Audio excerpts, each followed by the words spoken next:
ভেজাল ঘি ছিল না তিরুপতির লাড্ডুতে। ল্যাব রিপোর্টের প্রাথমিক রিপোর্ট দেখে ভৎসনা আন্ধ্রপ্রদেশের মুখ্যমন্ত্রীকে। ভৎসনা সুপ্রিম কোর্টের বৃহস্পতিবার মামলার পরবর্তী শুনানি। ভেজাল ঘি ছিল না তিরুপতির লাড্ডুতে। ল্যাব রিপোর্টের প্রাথমিক রিপোর্ট দেখে ভৎসনা আন্ধ্রপ্রদেশের মুখ্যমন্ত্রীকে। চন্দ্রবাবু নাইডুকে ভৎসনা সুপ্রিম কোর্টের।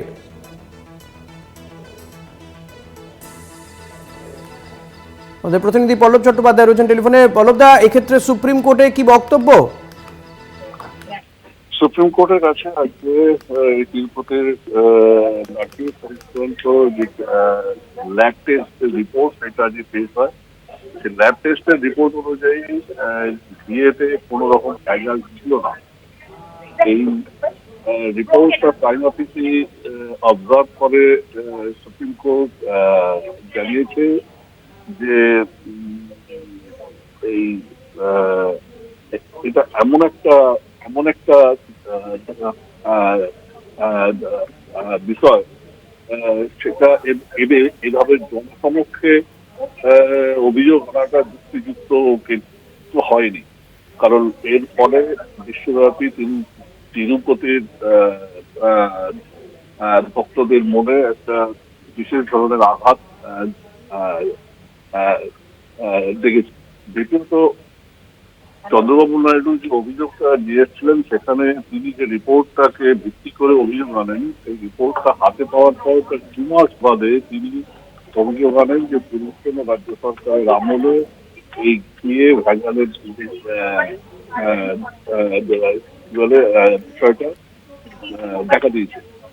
কিন্তু তিরুপতি মন্দিরের তরফ থেকে কিন্তু তখন সাফ জানানো হয় যে তাদের মন্দিরে প্রতিদিন যে ট্যাঙ্ক গুলো আছে, সেগুলো তাদের নিজস্ব মানদণ্ড অনুযায়ী পরীক্ষা নেওয়া হয়।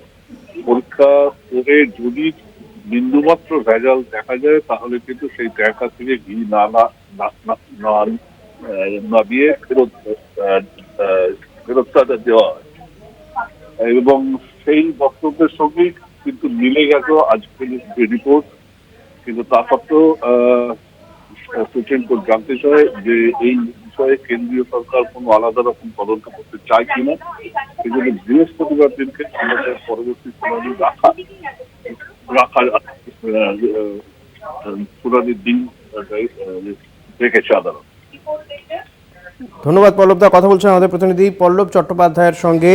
চন্দ্রবাবু নাইডু তিনি বলেছিলেন যে ঘিয়ের সঙ্গে তিরুপতির লাড্ডুতে পশু চর্বি ব্যবহার করা হয়, এবং সুপ্রিম কোর্টের আগেও চন্দ্রবাবু নাইডুকে বলেছিল যে এভাবে ভগবানকে রাজনীতিতে নিয়ে আসবেন না।